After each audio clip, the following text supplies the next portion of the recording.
Kingdom greetings, everyone. Welcome again to Kingdom Talk. I am Dr. David Banks, Pastor Overseer of the Empowerment Embassy here in the USA and a Kingdom Strategist. My whole focus is really working with nations to really help them develop strategies to impact their nation. Also, I am the Director of Operations for the Kingdom University, working hand in hand with Apostle Abraham John. So it is truly a pleasure being with you, Coach Ariel, Coach Pressy. We always want to bless you and honor you. Thank you so much for always giving me the opportunity to really share on this beautiful stage with all of these ambassadors around the world, really sharing and advancing the kingdom of God. It is always a pleasure. So thank you so much for that. My friend, here we are in year 2024, the second month, the month of February.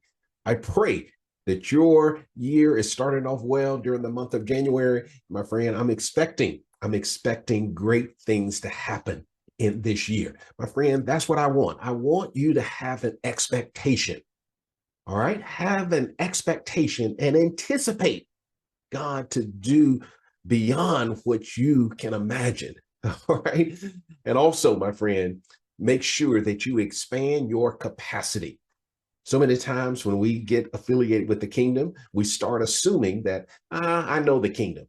My friend, I always want to challenge you that the kingdom is volumes and volumes of downloads from heaven. So it's always important to stay in a receptive mode, enlarge your capacity. My friend, I am sure all of the ambassadors that's going to be sharing on Kingdom Talk this year, my friend, God has given them some awesome revelation. So it's important that you open yourself up, and each time you listen to Kingdom Talk, come with an open mind. Do not come with a mindset to think, oh, I've heard that. I already know that. My friend, always come with an open mind to really be able to receive this word, retain it, and release it. All right, I'm going to say that again. That's what you do. Every time you listen to Kingdom Talk, regardless of whoever the ambassador is sharing, always come with the mindset to retain it, to receive it, to retain it, and then release it to somebody else. All right, my friend, here we go. We're in the month of February. So my focus this month is how to elevate your marriage. How to elevate your marriage. My beautiful bride, Lady Sylvia, we've been married for 33 years. And we've been implementing kingdom principles in our relationship, and it's really allowed our relationship to really keep and develop a set of oneness in our relationship, to really have fun, enjoy each other, and just really be a blessing to other couples. So I want to talk on this topic, how to elevate your marriage. So if you are married, definitely want you to lean in and take this information. If you are planning to get married, I definitely want you to lean in to make sure you start this right. But also, I know I've been in this field for a number of years. I am a certified marriage coach. So I know some couples may be struggling. They may be struggling in their relationship. I truly want you to lean in to let you know there is hope. And hopefully the principles that I'm going to share with you is going to help both of you to really understand how God designed marriage and what you need to do to elevate it. All right, well, let's get started. All right, now here's what I want you to first understand. All right, so write this down and then I'm going to explain it. All right, we know God created marriage according to Genesis chapter 2, verse 18. It says, then God said to Adam, all right, it is not good for you to be alone. I will make a helper suitable for you. So we have to come to the first fundamental understanding about marriage is to understand God created marriage. Okay, that's the first thing. We think that society wants us to think that we created it. My friend, God created marriage. Now, not only did God create marriage, he has a design of how he created it. And that's what we really want to talk about today. So it's in first, we have to understand something about marriage. All right. God designed marriage and he designed it a certain way. But listen to me. All right. God designed marriage for it to be lived out in levels, not in stages. Now, I'm going to just pause right there. Probably going to repeat that again so you can really start learning to receive this. But marriage was originally designed for it to be lived out in levels, not in stages. You're probably saying, Dr. Banks, I don't understand what you're saying. All right, now let's talk about the 4 natural stages in marriage, what we're all used to. All right, what we're all used to. We all know when couples first get married, what do they call that first stage? What? The honeymoon stage. All right, so we all know that. We all know when couples get together, when they get married, they're very intentional with each other. They're focusing on each other. So we call that the honeymoon stage. But if you've been married any length of time, if you see an engaged couple, what are you going to say to them? You're going to, especially if they're holding hands or if they're at church, they got their arm around each other, or if the man opening the car door for his bride, we all look at that and say, wow, that's cute. But what? Let's be honest. What do we say? That's cute, but guess what? It's not going to last. Come on, my friend, let's be honest. That's what we say. We always think that we're helping them to help them to understand. Don't get your hopes up because this stage right here is not going to last. My friend, this is what's hurting. This is what's hurting relationship because we start discouraging them to let them know, this closeness that you're doing, this being intentional, my friend, is not going to last. So couples come to the realization, all right, everybody's been telling me it's not going to last. So what happens after that? The second stage, I call it life invasion. That's when life takes over. You get a house, you getting into your careers, you have children, you getting into ministry. So all of these things from life come really invading your relationship. And we've come to the understanding that, yes, everybody's told us that this honeymoon stage wasn't going to last. So we just absorb ourselves and get warped and invaded with all of these life things.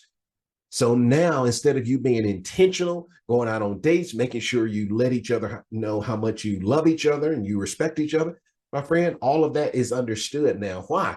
Because the kids, they have soccer practice or Wednesday night Bible study, Saturday morning men's breakfast, Sunday morning this. So we got all of these things about life coming in, and unfortunately, it starts really hurting the relationship.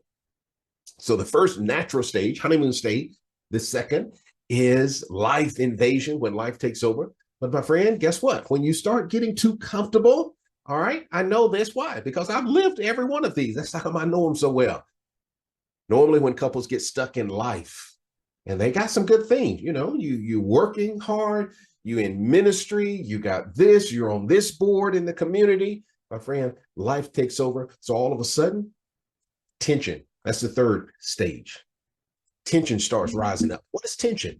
Tension basically is when you start reacting to your spouse of things they never said. So it could be, for instance, a wife looks at her husband and say, hey, we've been so busy, got so many things, kids, ministry, this going on. Hey, next week, why don't we spend some time together? The husband looks back and it's like, that's great, but hey, I got to work. I got to do this. I got to do that. And he basically says, it's not going to work out. Now, he never said to her, hey, hon, what you want to do is irrelevant. What I want to do is more important. He never said that, but guess what she's thinking? She's thinking, wow, it really looks like whatever he's involved in, his after extracurricular activities or his job or his hobbies, it looks as if it's more important than me. Now, he's never said that, but that's what is implied. So all of a sudden, tension starts to develop in the relationship. And then the fourth stage is basically the couple starts drifting apart. And like I said, I've been working with couples for over 30 years. I know those 4 very well. Why? Because when my wife and I first got married, guess what? We went through all 4 of them. And I remember at a stage in our marriage where we were drifting apart. And then I realized, hey, my bride name is Sylvia. And I said, Sylvia, I don't feel like we're as close as what we once were. Now, we all want to think, well, hey, why don't we tell me how to get back to that honeymoon state? That's not the focus. All right. That's not the focus, because if you don't know how you got to drifting, thinking that you go to a weekend event or marriage seminar during a weekend and all of a sudden you back at a honeymoon stage. If you don't know how to break out that cycle, my friend, after that weekend, you're all close, but eventually you're going to end up drifting again. So couples all around the world, listen to me. That's not how to be married. All right. That's not how to be married. I'm going to give you three. All right. I'm going to give you three principles of how to elevate your marriage, because those are stages. And I see so many times couples going through those stages, going in and out of those stages. And my friend, that's not how to be married. Marriage was designed. Listen to me. Here's a principle that I learned, that your marriage is only allowed to stay at one level for 1 year. People are saying, Dr. Banks, I've never heard this before. My friend, that's why you listen to Kingdom Talk. And I'm talking about how to elevate your marriage. Your marriage was only designed to stay at one level for 1 year. Now, what do all couples on a global scale, what do we all have in common? Guess what? A wedding anniversary. How often does it happen? Every year. All right. Mine is June 30th, 1990. That's when I got married to my beautiful Indian bride, Lady Sylvia. So I want you to remember your anniversary. All right. So many times at the beginning, we're very intentional when it comes to anniversary. But then after 7, 10, 12, 15 years, we kind of look at each other at the end of it. Yeah, happy anniversary. Good night. I'll see you tomorrow. But my friend, your anniversary, listen to me, your anniversary every year is an indicator you finish that level. And now it's time for you to go to the next level. My friend, ever since my wife and I have developed this in our relationship, man, our relationship has hit levels that we never thought we could ever be. And my friend, that's how we did it. We start understanding every year, every anniversary, June 30th, it's an indicator. Hey, David and Sylvia, you finished this level. Now it's time for you to go to another level. You may say, well, Dr. Banks, how do you go to this next level? I'm so glad you're asking these questions, because I want to get ready to share with you. All right. So the first thing, the first thing you need to know to how to elevate your marriage is first know the purpose of it. What is the purpose of marriage? If you want to know how to succeed in anything, first learn the purpose of it. I'm going to say that again. If you want to succeed at anything, the first thing you need to do is to discover the purpose of it. Once you discover the purpose of it and you work within the purpose of it, my friend, your relationship will soar. And anything else that you are involved in, always go back to the purpose. All right. Why? Because your purpose is the original reason why anything exists. So if you want to elevate your marriage, you want to succeed in your marriage, you want your marriage to continue to just be elevated to levels that you've never experienced before, let's learn the purpose of it. All right. Now let's look at two scriptures. All right. Two scriptures. Let's go all the way back to Genesis. The first one is Genesis 1:27. Genesis 1:27. So God created man in his own image. In the image of him, he created him, male and female. He created them. Look at another one is Genesis chapter 2, verse 24. Genesis chapter 2, verse 24 says, therefore shall a man leave his father and mother, cleave unto his wife, and they shall become one flesh. Also, Genesis 1:28. Genesis 1:28 says, and God created man in his image, male and female. All right. So taken from these scriptures, Genesis 1:26 and 27, Genesis chapter 2, verse 24. So let's put all that together. So basically, what is the purpose? What is the purpose of marriage? The purpose of marriage is for a man, a male, and a female, a woman, for them to work together to activate the levels in marriage in order to reflect God's image. All right, my friend, I'm gonna write that down. You need to write that down. Let's say it again. What is the purpose of marriage? The purpose of marriage is for a man and a woman, a male and a female. That's why God said, I'm gonna make in my image, male and female, he created them.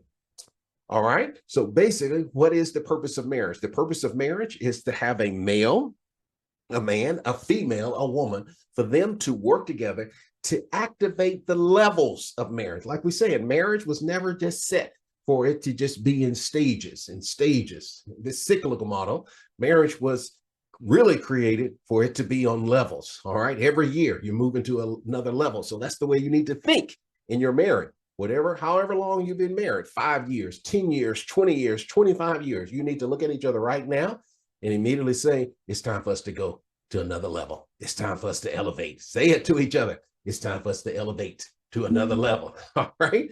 So first, what's the purpose of marriage? It's for a man and a woman, a male and a female, to work together. All right. To work together to activate the levels of marriage, to create oneness and to reflect God's image.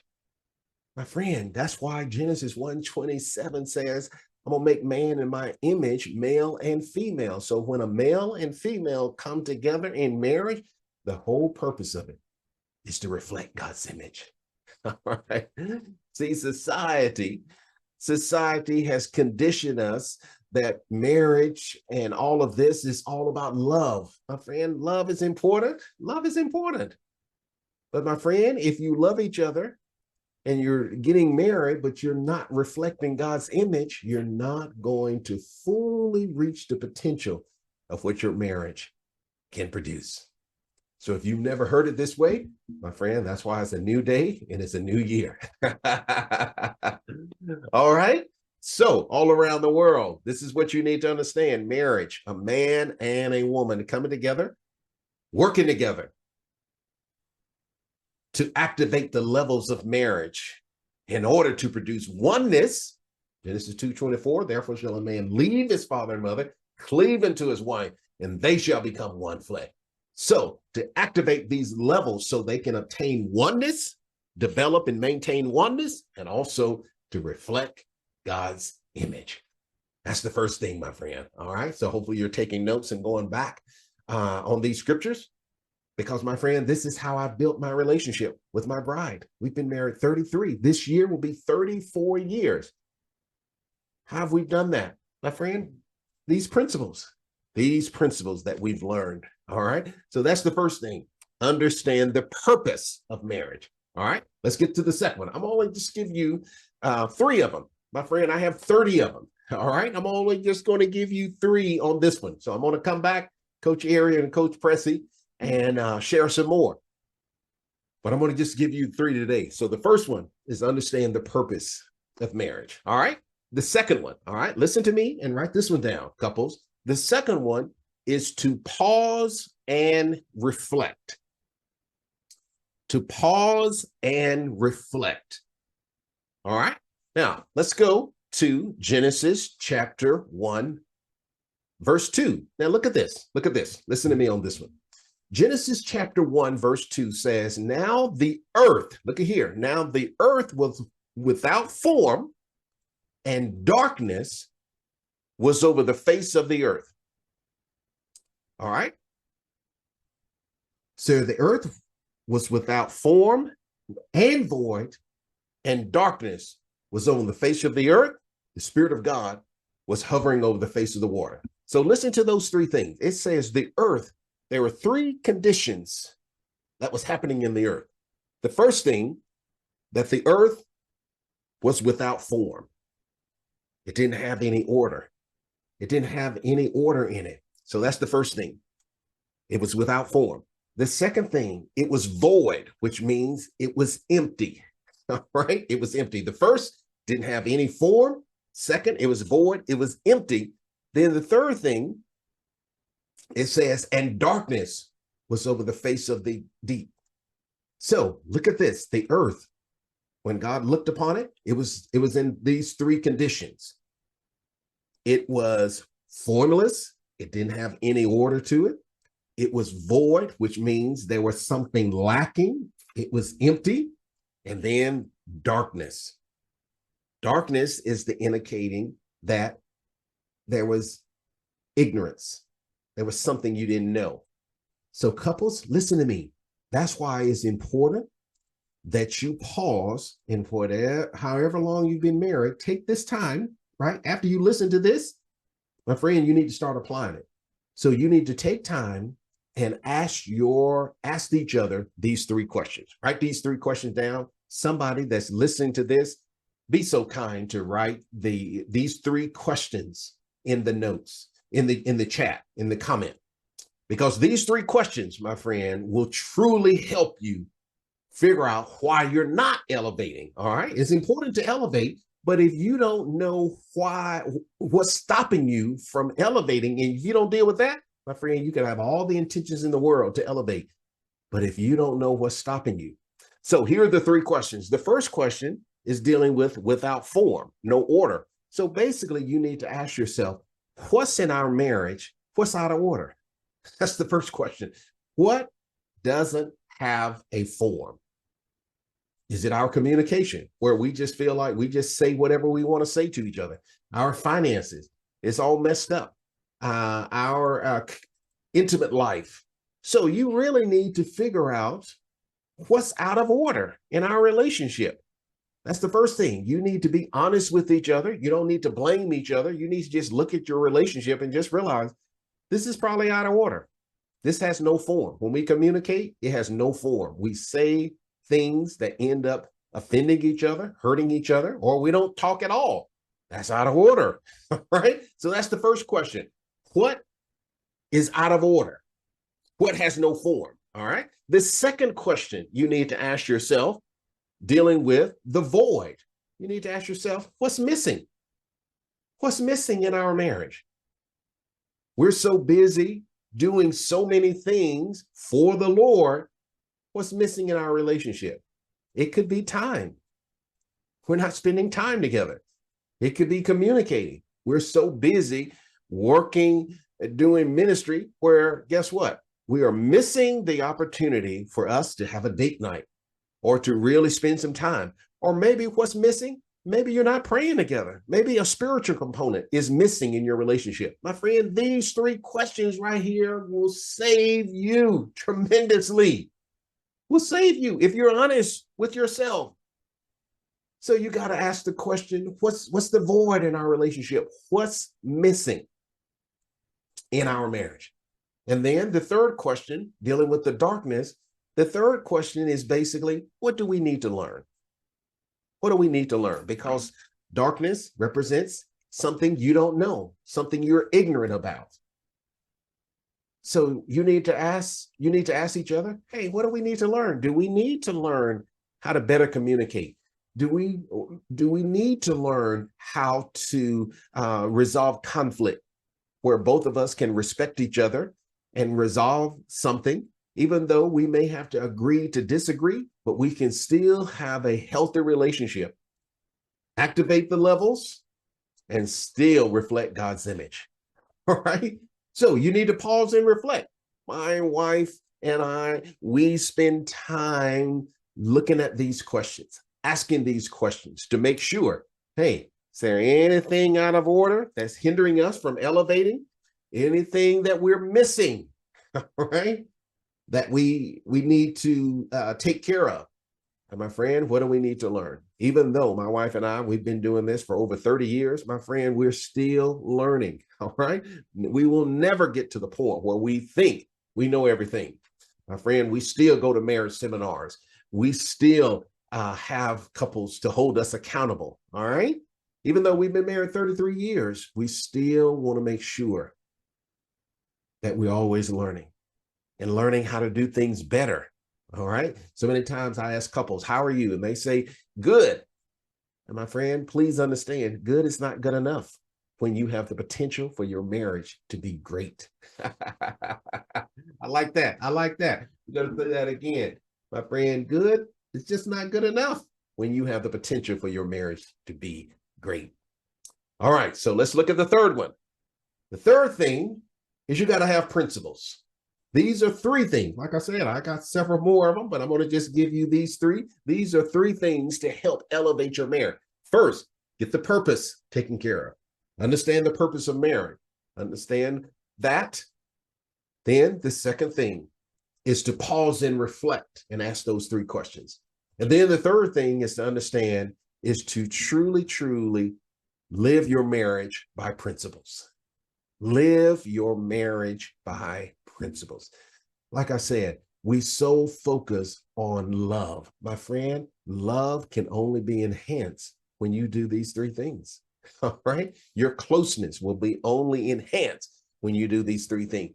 So let's look at principles. What are principles? Principles are basically insights or truths that if you both work together, my friend, it will truly bring a deeper sense of a sense of closeness and order in your relationship. All right. So that's why live your relationship by principles. Why? Because principles has the power to keep or even develop a sense of closeness and also maintain order.